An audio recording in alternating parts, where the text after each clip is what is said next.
ও আল্লাহ পাকের বান্দা বান্দিরা, এবার আপনি মনে করে নেন টাকা আপনার আছে, অর্থ আপনার আছে, বাপ মাকে কষ্ট দিলেন, ওই অবস্থা আপনি মনে করলেন হজ করবেন, সব কবুল হয়ে যাবে, লোকে আমাকে হাজি বলবে, আমার সব কবুল হয়ে যাবে। কিন্তু না না না, বাপ মাকে কষ্ট দিলে ও দোয়া আল্লাহ পাকের দরবারে কবুল হবে না।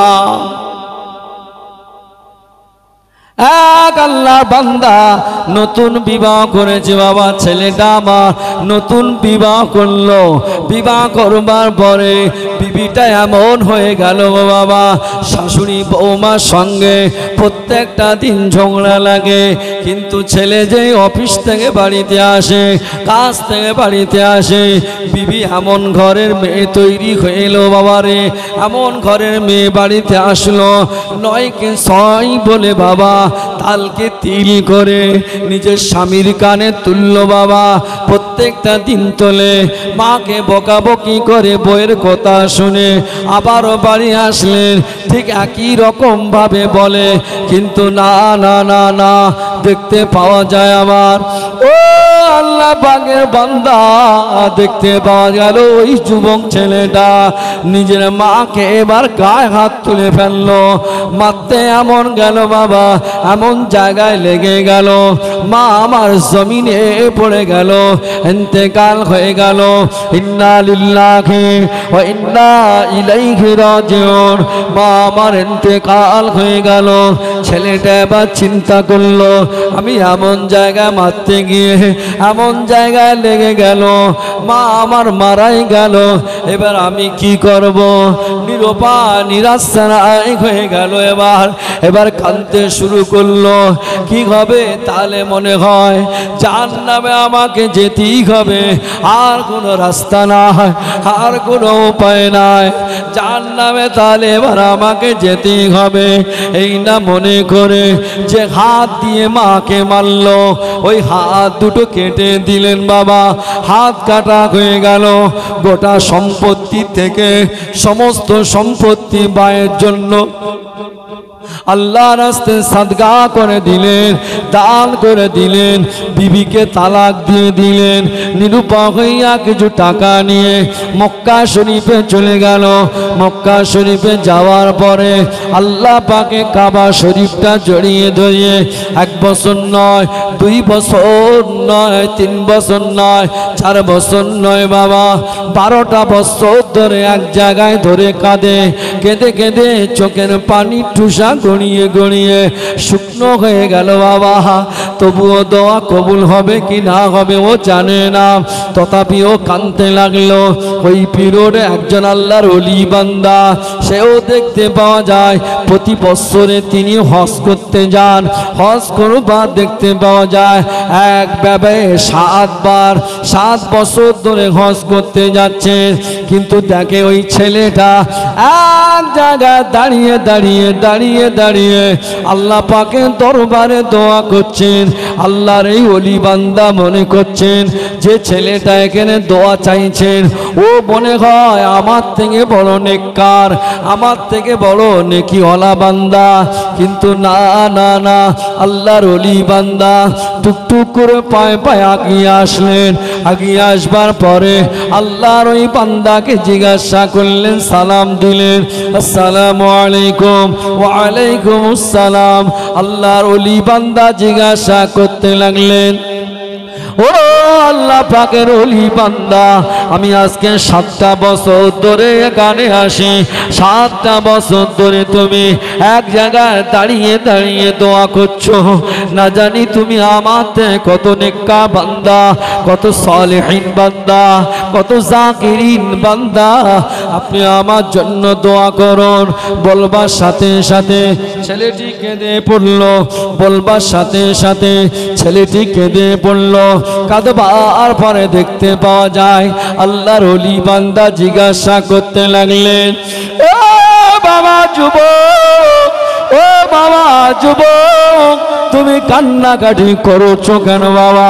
অত কান্নাকাটি করো গো কেন বাবা? বলছে একটাই কারণে আমি কাঁদি, অন্য কোনো কারণ নাই। কি কারণ তুমি আমাকে একটা বার বলো না। বলে হুজুর বেয়াদবি মাফ করবেন, আমি আমার মাকে মারতে চাই না, তথাপিও রাগের বাসে হাত তুলতে গিয়ে আমার এমন জায়গায় লেগে গেল, মা আমার ওই জায়গায় মারা গেল। সেই না মনে করে আমি চিন্তা করলাম আমাকে জাহান্নামে যেতেই হবে, আমার আর কোনো রাস্তা নাই, আমাকে তাহলে কি হবে এবার। এই না মনে করে আমার বিবিকে আমি তালাক দিয়ে দিলাম, বিবিকে আমি ছেড়ে দিলাম। বইয়ের কথা শুনে তো আমি মানলাম, আমি ছেড়ে দিলাম। নিরুপায় নিরাশায় হয়ে আমি আমার সমস্ত সম্পত্তিগুলো আল্লাহর রাস্তায় আমি দান করে দিলাম। আমি দান করে দেবার পরে এবারে আমি কি করব, কিছুটা টাকা নিয়ে আমি মক্কা শরীফে এসেছি। আপনি তো আমাকে 7টা বছর দেখছেন হুজুর, আমি এই কোনায় দাঁড়িয়ে দাঁড়িয়ে আজকের 1টা বছর 2টো বছর নয় 12টা বছর ধরে আমি আল্লাহর কাছে দোয়া করছি, জানি না আমার দোয়া কবুল হবে কিনা। আল্লাহর ওই ওলি বান্দা তিনি সব কিছু ছেড়ে দিয়ে তিনি কাশফ করলেন। আল্লাহ পাকের সঙ্গে ওয়াইফাই কানেক্ট হয়ে গেল, জানে মশগুল হয়ে গেল। আল্লাহকে বলতে লাগলেন, ও রব্বুল আলামিন আল্লাহ পাক, আল্লাহ তাআলা আপনার এই বান্দার উপায় কি হবে, আপনার এই বান্দার উপায় কি হবে আল্লাহ, ওকে আপনি মাফ করে দেন। আল্লাহ পাক জানিয়ে দিলেন, এ আমার ওলি বান্দা, ও আমার মাহবুব বান্দা, ও আমার প্রিয়তম বান্দা, ওই বান্দার জন্য তুমি আমার কাছে দোয়ার আবেদন তুমি করো না। তুমি বান্দা, এ আমার প্রিয়তম বান্দা, আমার ওই মাকে মেলে ফেরা বান্দাকে বলতে লাগো, ও জানো ওর মায়ের কবরের পাশে গিয়ে যদি দোয়া চায়, ওর মা যদি ওকে মাফ যদি করে দেয়, আমি আল্লাহ পাক আসমান থেকে মাফ করে দেব। আরো জোরে বলুন সুবহান, আরো জোরে বলুন সুবহান। আল্লাহর ওলি বান্দার একদিন নয় 2 দিন নয় বাবাজি আমার, 1 সপ্তাহ নয় 1 মাস পরে মনে পড়ে গেল ওই বান্দার কথা। বাবা কাবা শরীফ থেকে বাবা হেঁটে হেঁটে হেঁটে হেঁটে ওই মাকে মেরে ফেলা বান্দার বাড়ির দরওয়াজার ধারে গিয়ে হাজির। লোককে জিজ্ঞাসা করে, বাবা অমুককে চেনো? তা বলছে হ্যাঁ, গত 3 দিন হলো মারা গেল, ইন্তেকাল হয়ে গেল।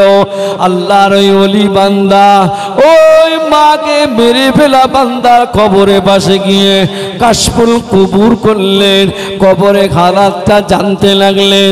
দেখতে পাওয়া যায় কবরের ভিতরে কঠিন আযাব আমার আল্লাহ দিতে লাগেন। বলুন নাউজুবিল্লাহ।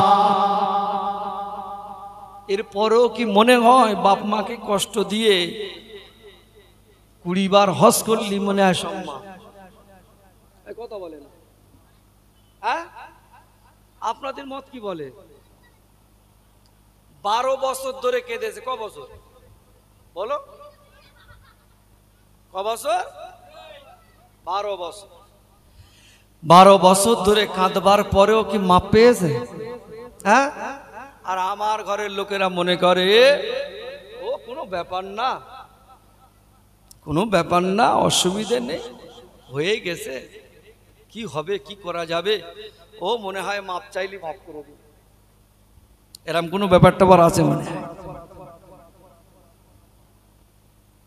তো সহজ? বাপ মা বড় নিয়ামত জিনিস। বাপ দোয়া করলে ফুরফুরা হুজুররা যদি দোয়া করে, আমি যদি দোয়া করি, গোটা দুনিয়ার লোক যদি আপনার জন্য দোয়া করে, আপনি বলুন ওই দোয়াটা কবুল হতে পারে নাও পারে। কথা বলেন? কাবা শরীফের ইমামরা এসেও যদি দোয়া করে, ওই দোয়াটা কবুল হতেও পারে, কিন্তু বাপ মা দোয়া করলে দোয়া এখন কোন দিক বেশি লওয়া হচ্ছে, বাপ মার কাছে না অন্য জায়গায়?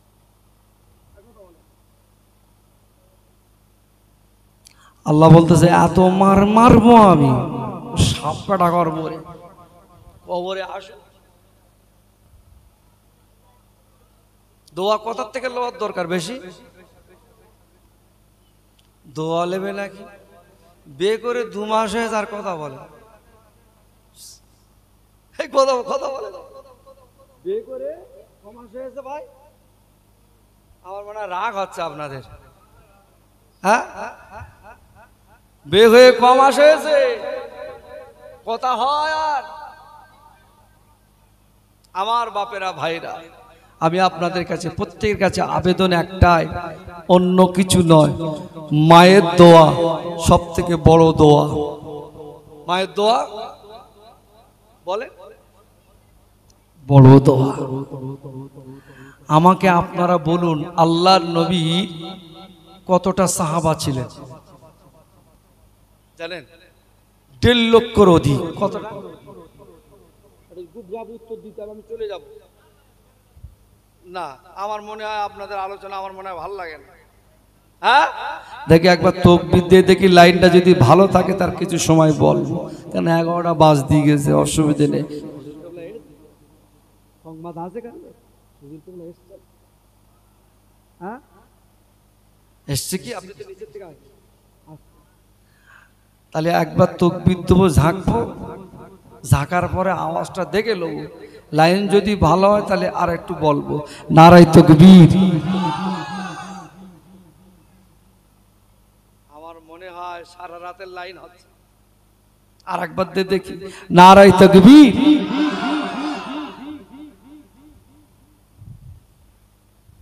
নবী 1.5 লক্ষ সাহাবা ছিলেন। এই 1.5 লক্ষ সাহাবীর ভিতর থেকে বলুন তো দেখি, মাথার পাগড়ি আর গায়ের জুব্বা কে পেয়েছিলেন? আয় দেখো, লোকটা দেখে নাও, এই লোকটা চিনে নাও, ওয়েস করুন। ওকে আমার নবী কি কোনোদিন দেখে নাও সরাসরি চামড়ার চোখে? আর ওটা যে পেয়েছে ওটা কার দোয়া?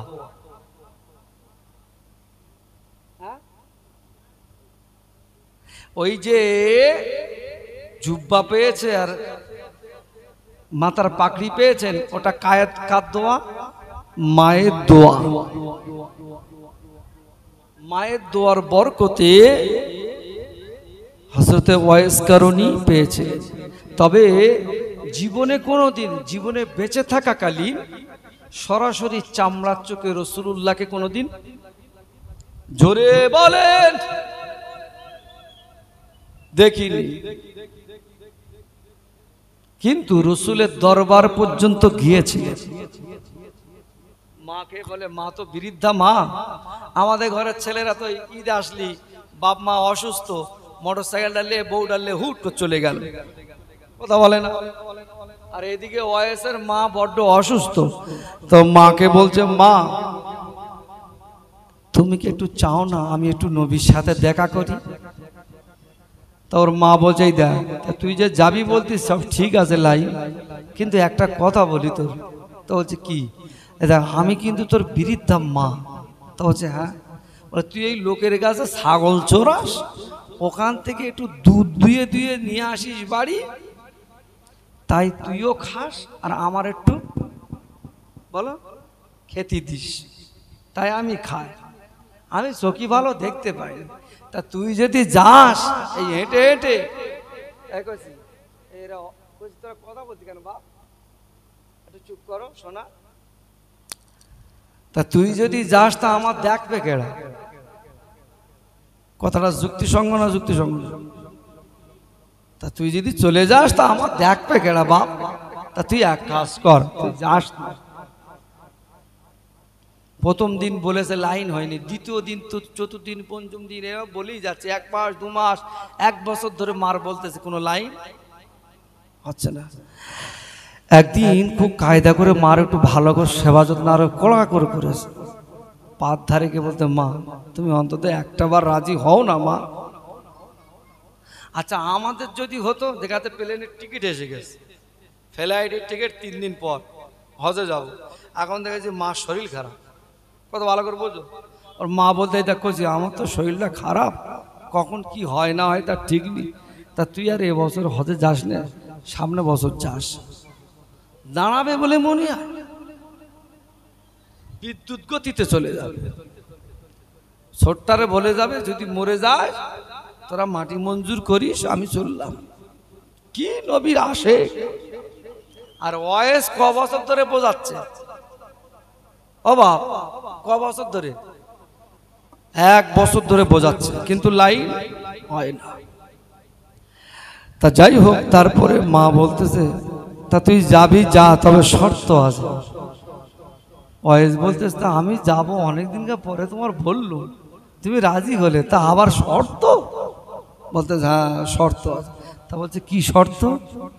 বলে তুই যাবি যা, কিন্তু কথা হলো একটাই, নবীকে যদি দেখার না যে না পাস, 1 মিনিট কিন্তু লেট করা যাবে না, ফিরে বাড়ি বলো চলে আসতে হবে। শর্ত হলো একটাই। ওয়েস বলতে যাক, অন্তত কোনোদিন তো রাজি করাতে পারিনি, অন্তত যাক যা রাজি হয়েছে। আর নবী বাড়ি থাকবে কি না থাকবে আমিও জানিনি, মাও জানে না, অতএব যদি দেখা যায় আলহামদুলিল্লাহ। ও তাতেই মেনে নিয়েছে, তাতেই বলো মেনে নিয়েছে। হযরত ওয়াইস কারুনী রাহমাতুল্লাহ আলাইহি হুজুর আবার আস্তে আস্তে মাকে সমস্ত খাবারগুলো মওজুদ করে হাঁটতে হাঁটতে চলতে লাগলেন। আর চলতে পারে না, পাড় গুয়া সবগুলো টপিয়ে টপিয়ে হযরত ওয়াইস কারুনী রাহমাতুল্লাহ আলাইহি হাঁটতে পারেন না। পাড়গুলো টপিয়ে টপিয়ে চুলগুলো উস্কো খুস্কো হয়ে গেল।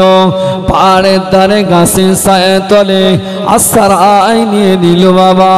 আবার চলতে লাগলেন। দেখতে পাওয়া যায় কিছুটা দূরে যাওয়ার পরে আমার নবী, আপনার নবী, নূর নবী, দয়া নবীর মসজিদের দাঁড়িয়ে চলে গেলেন। কোনটা যে মসজিদুন নববী শরীফ হযরত ওয়াইস কারুনী চিনতে পারল না। কিন্তু না না না, অন্যান্য সাহাবায়ে কেরামেরা সকলে রইলেন গো বাবা। তাদেরকে জিজ্ঞাসা করতে লাগলেন, ও ভাইজানেরা তোমরা কি জানো বাবা এখানে কি আল্লাহ নবী কোন ঘরটায় থাকে? বলে ওই যে একটি খাজুর গাছের টুকি ঘর, ওই ঘরের দ্বারে রহমাতাল লিল আলামিন আছে। জোরে বলো, আর জোরে বলেন সুবহান। মদিনার মসজিদে নববী শরীফের ভিতরে প্রবেশ করলেন বাবা। উস্তুনে হান্নান খাজুর গাছে ধারে কি বাবা হেলান দিয়ে চুপটি মেরে বসে আছেন। কিছুটা সময় যাওয়ার পরে আম্মা জান আয়েশা সিদ্দিকা রাদিয়াল্লাহু তাআলা আনহার ঘরের দরজায় গিয়ে সালাম দিলেন, আসসালামু আলাইকা ইয়া রাসূলুল্লাহ গে ইয়া হাবিবাল্লাহ। হুজুর বেয়াদবি মাফ করুন, হুজুর বেয়াদবি ক্ষমা করুন। এতটা যেই কথা যেই বললেন ঘরের ভিতর থেকে আওয়াজ আসে, ওয়া আলাইকুমুস সালাম, আল্লাহ নবী বাড়িতে নাই। আল্লাহ নবী মায়ের সঙ্গে শর্ত কি ছিল? হ্যাঁ, দেখা না হলে হযরত ওয়াইস কারুনী মায়ের ওই শর্তের কথা মনে পড়ে গেল, মায়ের শর্তের কথা মনে পড়ে গেল। এত কান্না কাঁদেন, এত রোনাজারি করেন, এত কান্না কাঁদেন বাবা, এত রোনাজারি করেন, চোখ দিয়ে পানি টুসা গড়িয়ে যায়। আবার বাড়ির দিকে ফিরতে লাগলে এতটা কষ্ট করে আজকের 10টা দিন হয়ে গেল। পাগুয়া পেরিয়ে পেরিয়ে পেরিয়ে পেরিয়ে আমি আসলাম আল্লাহ নবীর সঙ্গে একটু দেখা করব। না না, আমার কিসমতে হলো না, আমাকে এবার চলে যেতেই হবে। বাচ্চা ছেলের মতো টুকুর ডুকরে ডুকরে কানতে কানতে মসজিদুন নববী শরীফ সহ আল্লাহ নবীর বাড়িটা ছেড়ে দিলেন। কিছুটা দূরে অনেকটা দূর চলে গেলেন। কিছু সময় পরে বাবা আল্লাহ নবী বাড়িতে ফিরলেন। আল্লাহ নবী বাড়িতে ফেরবার পরে হযরতে ওয়াইস করণী চোখের পানির সুগন্ধি হুজুরে পাক সাল্লাল্লাহু আলাইহি ওয়াসাল্লাম নাকে ঘেরান আসে বাবা। আম্মা জান আয়েশা সিদ্দিকাকে বলতে লাগলেন, ও বিবি আয়েশা, ও বিবি আয়েশা সিদ্দিকা রাদিয়াল্লাহু তাআলা আনহা, বলো বলো বলো বলো আমার ওয়াইস এসেছিল। জি ইয়া রাসূলুল্লাহ ইয়া হাবিবাল্লাহ। বলে কোথায় গেল? ইয়া রাসূলুল্লাহ চলে গেল, ইয়া রাসূলুল্লাহ চলে গেল। বাড়ি ফিরে ডুকরে ডুকরে কাঁদতে কাঁদতে চলে গেল। বলে আম্মা জান আয়েশা সিদ্দিকা, ও বিবি আয়েশা তুমি আমার ওয়াইসকে বসতে বললে না? জি না ইয়া রাসূলুল্লাহ, আমি তেমন কিছু বলি না। আমি জানি প্রতিদিনের মতো এসে কেউ না কেউ এসে খোঁজ নাই, সেজন্য আমি বলেছিলাম। আল্লাহ নবী বলতে লাগলেন, ও বিবি আয়েশা সিদ্দিকা রাদিয়াল্লাহু তাআলা আনহা, ওটা অন্য কেউ না হয়, ওটা হলো আমার কেওমান দেশে কিরণ দেশে আমার মোহাব্বতের উম্মাদ, আমার আশিকি উম্মাদ, আমার ওয়াইস এসেছিল। আল্লাহ নবী কাঁদতে লাগলেন, এত রোনাজারি করতে লাগলেন। আম্মা জান আয়েশা সিদ্দিকা সান্ত্বনা দিতে লাগলেন, ইয়া রাসূলুল্লাহ গে, ইয়া হাবিবাল্লাহ, হুজুর আপনি কাঁদবেন না, হুজুর আপনি রোনাজারি করবেন না, আপনার চোখের পানি আমি আয়েশা সহ্য করতে পারি না। আল্লাহ নবীকে বলবার পরে, এই না বলবার পরে আল্লাহ নবী সান্ত্বনা দিলেন। আল্লাহ নবী একটু চুপ রইলেন, কিন্তু না, এদিকে ওয়াইস বাড়িতে চলে গেলেন। ঘরের দরওয়াজায় আওয়াজ দিলেন। ঘরের দরওয়াজায় আওয়াজ দেওয়ার সাথে সাথে আম্মা জান ঘরের দরওয়াজাটা খুলে দিলেন। ঘরের দরওয়াজাটা খুলে দেওয়ার পরে বাবা আম্মা জান জিজ্ঞাসা করলেন, বাবা খোকা কান্নাকাটি করিস কেন রে বাবা? তোর মুখের দিকে আমি তাকাতে পারি না, তোর চুলগুলো উস্কো খুস্কো, চুলগুলো এমন হয়ে গেল রে বাবা। আজকে 10টা দিন চলে গেলি, আমি তোর মা তোর জন্য কেঁদে কেঁদে পেরেশান। হয় যত কাঁদে মা তত কাঁদে। মা বলে রে ওয়াইস এত কান্না কাঁদবি না, কি হয়েছে আমাকে একটু খুলে বল। ইয়া আম্মা জান আমি রাসূলুল্লাহর বাড়ির দরওয়াজার ধারে আমি গিয়েছিলাম। একটা বার নয়ন ভরে যদি আমার নবীকে যদি দেখতাম, রহমাতাল লিল আলামিনকে যদি একটা বার দুটো নয়নে যদি দেখে ফেলতাম, আম্মা জান আমার মনের স্বাদটা মিটে যেত। আম্মা জান বলতে লাগলেন, ছেলে আমি তোর মা হয়ে ঘরের ভিতরে দোয়া চাইছি রে। আমার ঘরটা হতে পারে খাজুর গাছের ডাল দিয়ে। আমি তোর মা হয়ে দোয়া চাইছি রে। আমি অত শিক্ষিত মা নয় রে, আমি অত দেখতেও সুন্দর নয় রে বাবা, তবুও তোর মা এটা মনে রাখবি। আমি তোর মা হয়ে দোয়া চাইছি আল্লাহর কাছে। আল্লাহ ও রব্বুল আলামিন, আল্লাহ আমি মা হয়ে আমার বেটার জন্য আল্লাহ আমি দোয়া চাইছি।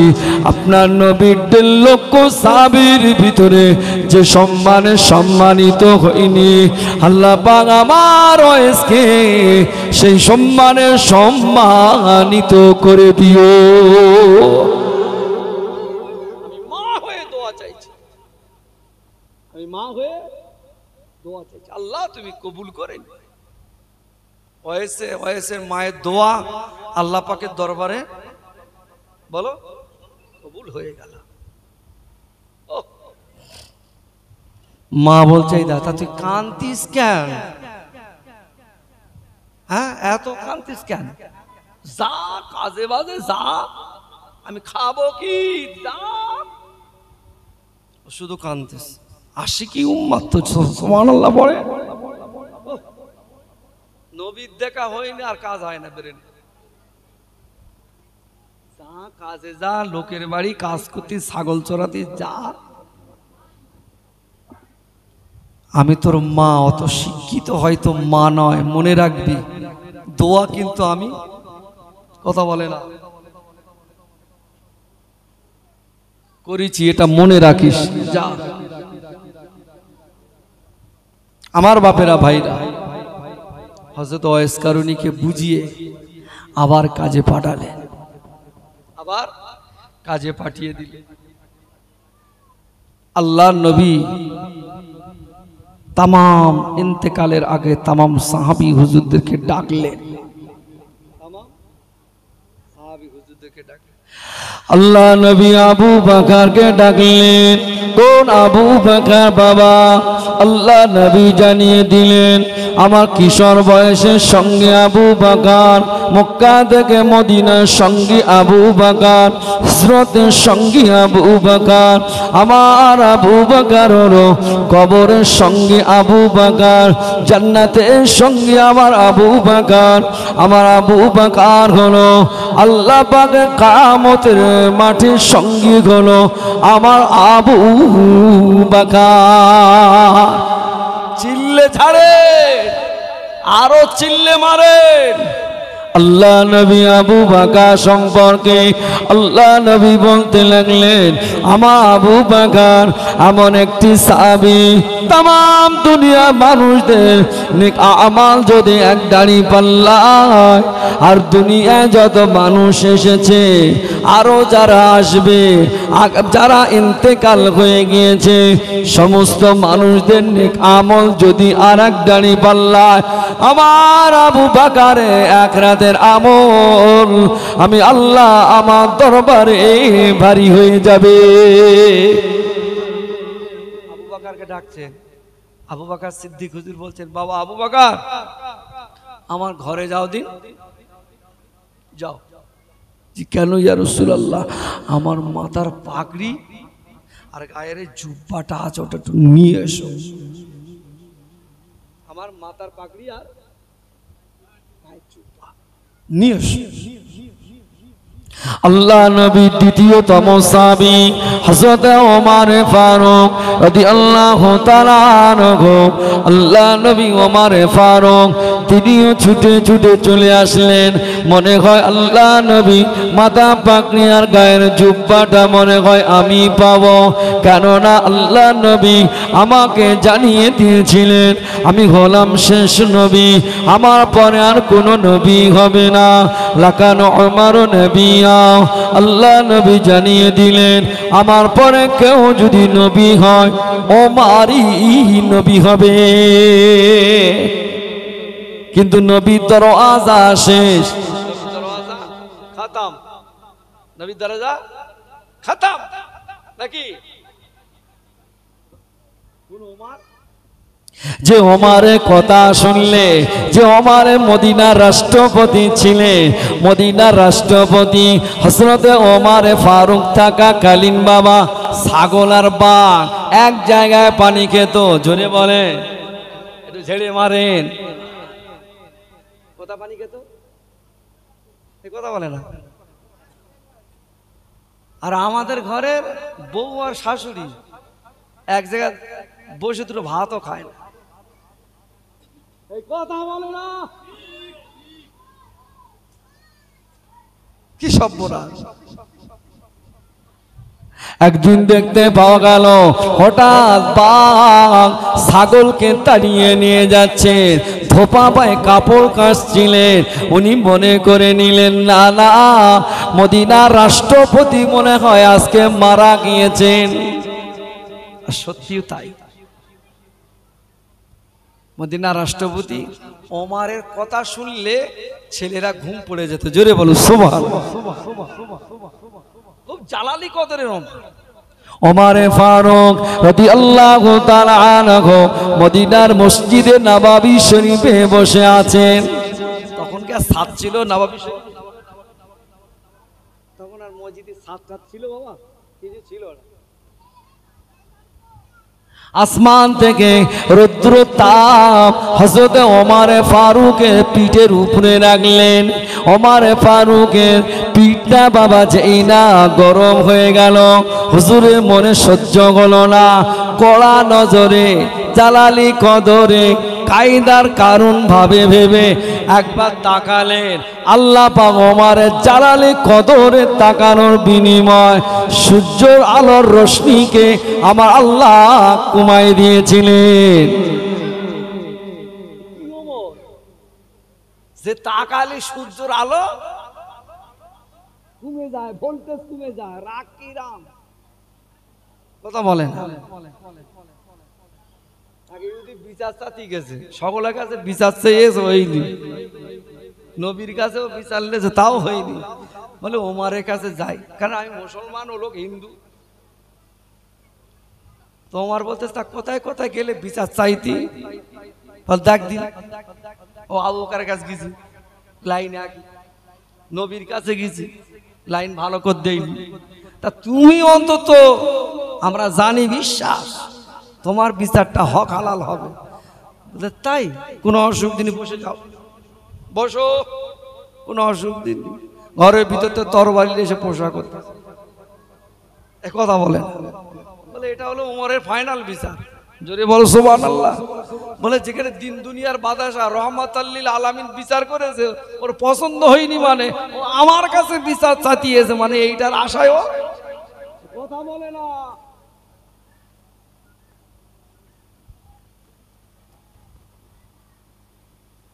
কোন ওমরে ফারুক বিচার যদি শোনেন, ওমরে ফারুক ঠিক আমার এই জায়গাটায় মনে করে দেবেন।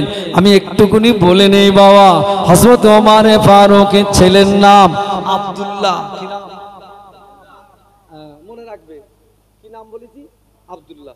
হযরত ওমরে ফারুকের ছেলে মদিনার রাষ্ট্রপতি তখন। ওমরের ছেলে আব্দুল্লাহ মদ্যপায়ী জিনিস খেয়ে ফেলেছেন, নেশা দ্রষ্টব্য জিনিস তিনি খেয়ে ফেললেন। টোটাল মদিনার অলিতে আর গলিতে, নগরে শহরে সব জায়গায় ঢেড়ি ঘেড়ি হয়ে গেল, লোক সব জানা গেল। বলে প্রত্যেক দিন ওমর বিচার করে খুব তো লোকের, আজকে নিজের ছেলের বিচার কেমন করে আমরা।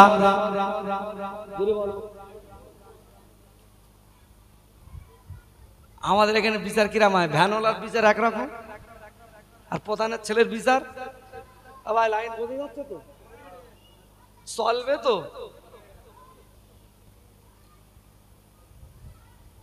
আমিরুল ভাই একটু চালিয়ে একটু যা। আমার বাপেরা কি বলছিলাম,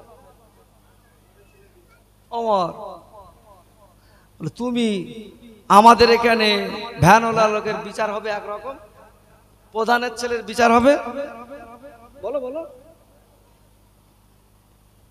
আর ও লোক তো রাষ্ট্রপতি ছিলেন হযরত ওমরে ফারুক হুজুর, আর তার ছেলে এরকম করে ফেলেছে, মানে বিচার কেমন হয়। লোক একেবারে টোটাল ডানকুনি, আশেপাশে কৃষ্ণপুর, এটা কৃষ্ণমাটি নাকি কৃষ্ণপুর, কৃষ্ণপুর মাথা খারা লোক একেবারে সব এখানে ঘিরে ফেলেছে।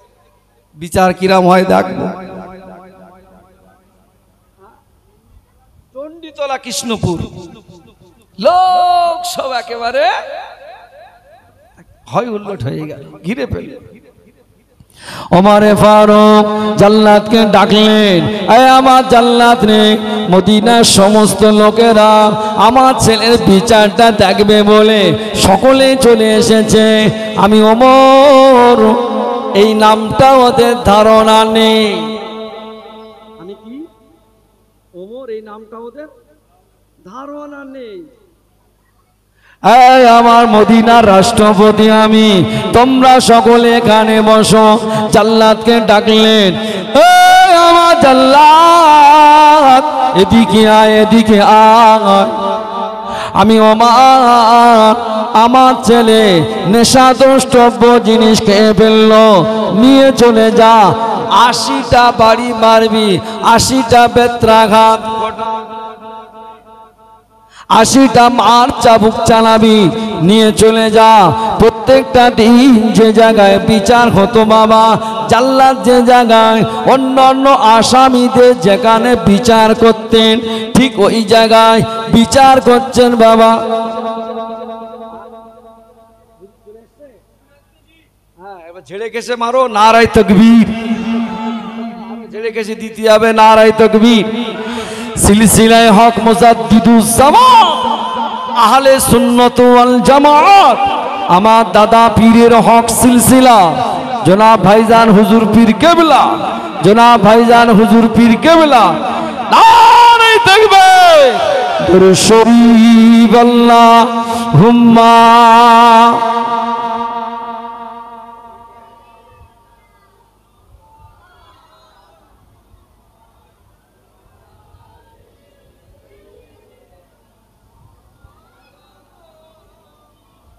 আমি জানে দিল সে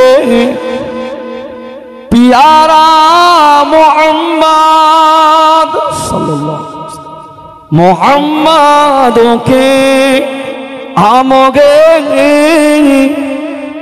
हमारा मोहम्मद जो आंखों में आइशो कबो तक रहेगा ये पर्दा ज़माना तुम्हारा मोहम्मद अल्लाहुम्मा सल्ले अला।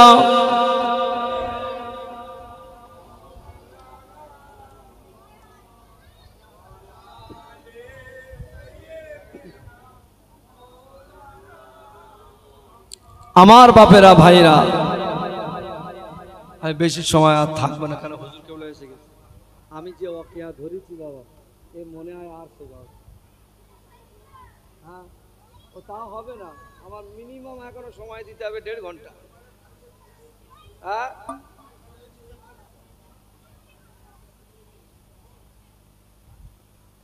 ওমর বলছে, এই জাল্লাদ এদিকে আয়, কোটা মারবি? 80টা মার, খুব দ্রুত বিদ্যুৎ গতিতে মার মার। লোক সব দেখে অবাক, এই ছেলে না অন্য কেউ? কি বলছে? কিরা হুকুম দিচ্ছে, বলে বিদ্যুৎ গতিতে মার মার। যদিও তো জাল্লাদ ওমরে ফারুক যে জায়গায় বসে থাকে, যে জায়গাতে বিচার হয়, অন্য অন্য দিন চাবুক মারে নিজে কানে, সেখান থেকে আওয়াজ জোরে বলো, আজকের আওয়াজ শোনা। ওমরে ফারুক উঠে গেলেন, ও জাল্লাদ, ও জাল্লাদ এদিকে আয়, এদিকে আয়। প্রত্যেকটা দিন ওখানে দাঁড়িয়ে দাঁড়িয়ে যখন বিচার করো, তুমি যখন চাবুক মারো, আমি এখানে বসে বসে চাবুকের আওয়াজ শুনতে পাই। না না না, আজকে রে আমার ছেলে বলে তুমি আওয়াজ যেন শুনতে পাই না। ও জাল্লাদ চাবুকটা আমার হাতে দাও। হযরত ওমর ফারুক রাদিয়াল্লাহু তাআলা আনহু নিজে চাবুকটা নিলেন। চাবুকটা নিয়ে নেওয়ার পরে নিজে মারতে শুরু করলেন। ছেলে আমার কাতরায়, আব্বা ও আব্বা আমাকে আর মেরো না আব্বা, আমি এমন অন্যায় কাজ আর করব না আব্বা। আব্বা জান আপনার পায়ে পড়ি আর করব না, হাতে দড়ি করব না। চোখের পানি দেখে বাপের মনে হৃদয় কলিজায় দয়া মায়া পয়দা হয় না, কেননা ওমর বিচার করছে কোরআনের বিচার। ও বাবেরা ভাইরা মায়েরা বোনেরা, হযরত ওমর ফারুক রাদিয়াল্লাহু তাআলা আনহু ওই সময় বলতে লাগলেন, বলে না না, হযরত ওমর ফারুক 30টা থেকে বাবা 50টা যে হয়ে গেল বাবা। হযরত ওমর ফারুকের ছেলে জমিনে পড়ে ইন্তেকাল হয়ে গেল। ঠিক জায়গা রেখেছে স্যার, শিক্ষিত লোক, হ্যাঁ লোক দামি লোক, স্যার ঠিক জায়গা রেখেছে। এ লোকে চিনে লাও, এ লোকে দেখে লাও, ও জোরের লোক, এস ওপরে এসো।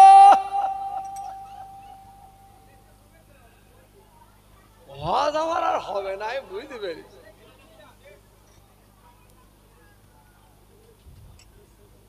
এটা কি চা না কফি? হ্যাঁ কফি, ঠিক আছে দাও, ওটা দাও, ঢেকে দিতে হবে।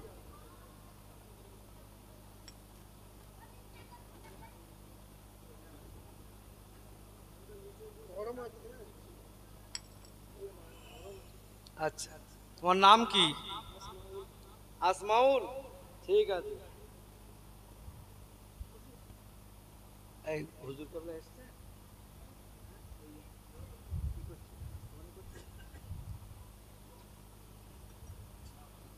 বলিয়া লোকের এসে দোয়া করতে বলেছিল, আমি ঢেকে দিচ্ছি, শুধু দোয়া করতে আমি করে দিচ্ছি, যে লাইন ধরেছি এখন মিনিমাম 2টো বাজে।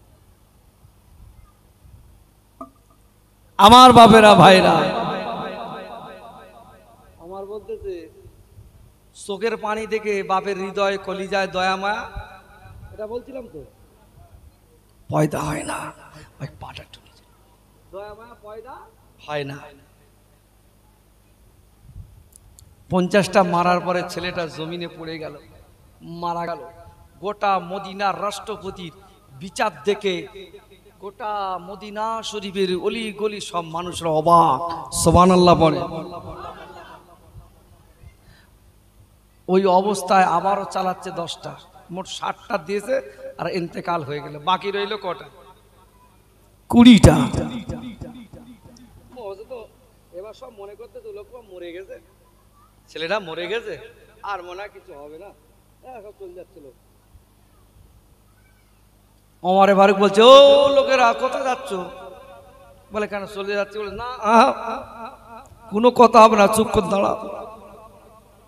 ছেলে মরেছে কার? এই কথা বলে না, কার ছেলে মরে? হযরত ওমর ফারুক। আর এরা সব বিচারের গতি দিকে মাল, বলে আগে বেরু এখান থেকে, টান ডাক, গতি দেখে পালাচ্ছে। বলে এখন বিচার হয়নি, দাঁড়া, যাদের যা ওজুনি ওজু কর। ওজু করে নিল সব। জাল্লাদ সমস্ত সঙ্গীদেরকে বললেন, ও আমার সাথী সঙ্গীরা, আমার ছেলেটাকে গোসলের ব্যবস্থা করো বাবা। গোসলের ব্যবস্থাটা হয়ে গেল। হযরত ওমর ফারুকের ছেলে গোসল দেওয়া হয়ে গেল, খাটিয়ায় ওঠানো হয়ে গেল। সকলে বাবা হুজুরকে নিয়ে বাবা আস্তে আস্তে জানাজার ময়দানে নিয়ে গেল। জানাজার ময়দান থেকে জানাজা হয়ে গেল। জানাজা হয়ে যাওয়ার পরে দোয়া খায়ের করে এবার ছেলেটাকে কবরের ভিতরে রাখলেন। কবরের ভিতরে রাখবার পরে সকলে মিনহা খালাকনাকুম ওয়া ফিহা নুঈদুকুম ওয়া মিনহা নুখরিজুকুম তারাতা। এদিকে লোক না মাটি দেয় না, তারাতা আগুন লোক তো সব।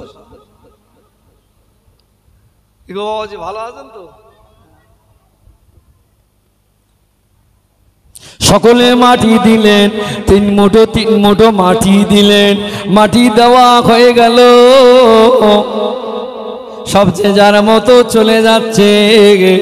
হযরত ওমর ফারুক চিৎকার দিয়ে বলেন, এ মদিনার লোকেরা, এ মদিনার মানুষেরা দাঁড়িয়ে যাও, দাঁড়িয়ে যাও, এ মদিনা মানুষেরা দাঁড়িয়ে যাও, ওমরের বিচার এখনো বাকি আছে।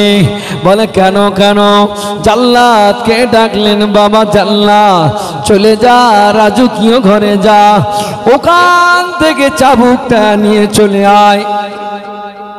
চাবুকটা নিয়ে আসার পরে বাকি 20টা মার, 20টা চাবুক হযরত ওমর ফারুকের ছেলের কবরের উপরে মেরে আদায় করে নিলে। জোরে বলে, এই লোক যতদিন বেঁচে থাকবে বাঘ আর ছাগল এক জায়গায় পানি খাবে না, তা কারা? আমার ঘরের বউ আর শাশুড়ি খায়? বলে ওই রকম লোক যদি বেঁচে থাকে, বাঘ ছাগলে এক জায়গায় পানি খাওয়ানি লোক, সে অত সহজ? হযরত ওমর ফারুক যে রাস্তা দিয়ে যেত ওই রাস্তায় আর বলে কোথায় যাচ্ছিস, সর্বনাশ করে ফেলবে রে, তুই যাস না।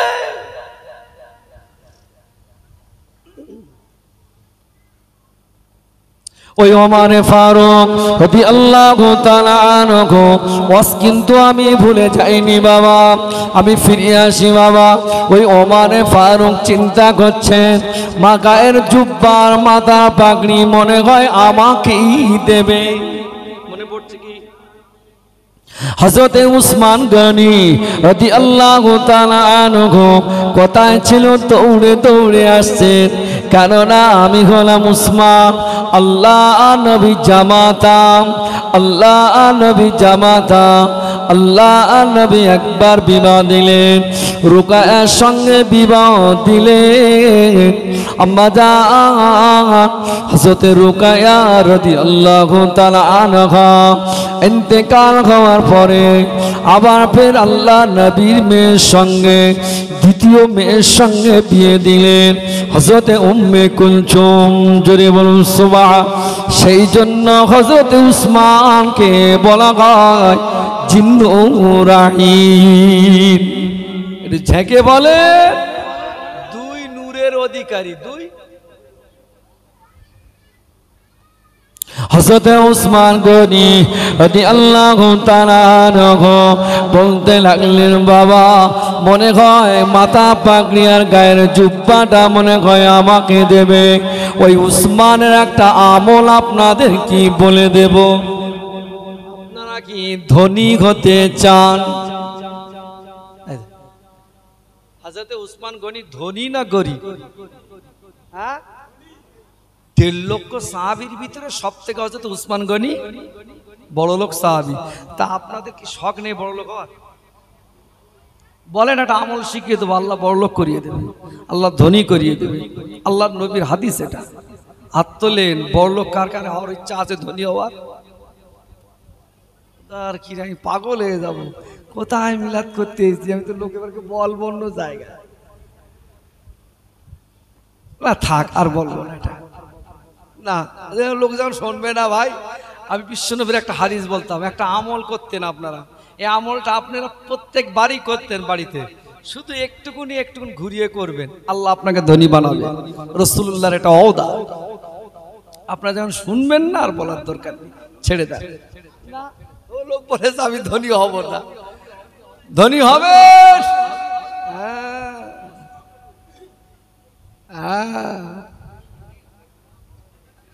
যাক ভাই, ভালোবেসে দুটো কথা বলতে রাগ করছেন না তো?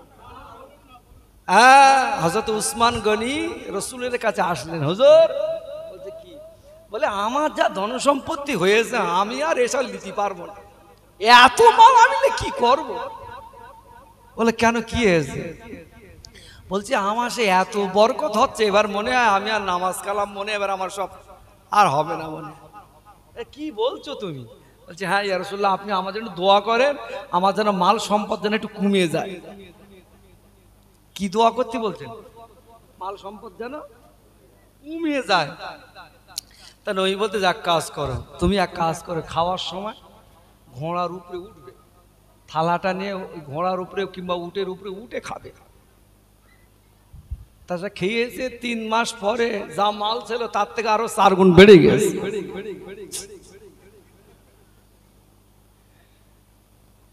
মাল কি হয়েছে আরো? রসুলের কাছে গিয়ে বলেছে কি মাল জানা একটু কমে। আমার 4টে সোনার দোকান, আমি আর পেতে না, আমার একটাও। হুজুর আপনি দোয়া করেন। হুজুর যা আমল শিখিয়েছে 4টে জায়গায় 24টা হয়ে গেছে। এ তো আরো সমস্যা। 3 মাস পরে গিয়ে বলছে ইয়া রাসূলুল্লাহ, আপনি যা আমল শিখিয়ে দিলেন সে যা মাল ছিল আরো 36 গুণ বেড়ে গেছে। আমার মনে হয় আর আমার দ্বারায় নামাজ কালাম মনে হবে না। তাহলে তুমি কি করতে? তাহলে আমি উটের উপরে বসতাম খেতে, তারপরে যদি 1-8টা ভাত যদি পড়ে যেত আমি ফের নেমে তুলে ধুয়ে খেতাম। সুবহানাল্লাহ পড়ে। বলে উসমান, ওই জন্য আল্লাহ তোমাকে এত বরকত দিয়েছে, অঢেল আল্লাহ তোমাকে আরো ধনী বানিয়ে দিয়েছে। জোরে বলো সুবহানাল্লাহ। আর আমাদের ভাত পড়ে গেলে কি করি? ছেলেরে মানা করি, এই তুলিস নে, কথা বলে না। বলে